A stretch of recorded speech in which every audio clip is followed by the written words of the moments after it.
Hi friends, இன்றைக்கி நம்ம என்ன வீடியோ பார்க்க போகிறோன்னா வடை, மசால் வடை தான். கடலைப்பருப்பு, சோம்பு, சின்ன வெங்காயம் எல்லாம் கட் பண்ணி அரைச்சிக்கணும். அரைச்சி இது மாதிரி மசால் வடை ரெடி பண்ணிடணும்.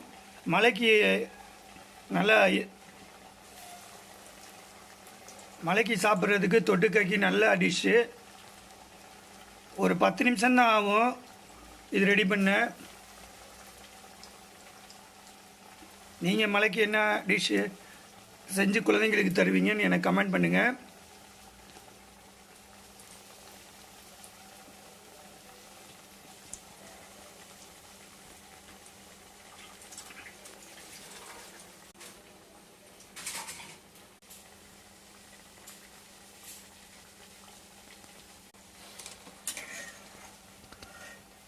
வடை நல்லா வெந்துருச்சு. ஓவராக கருக்கக்கூடாது,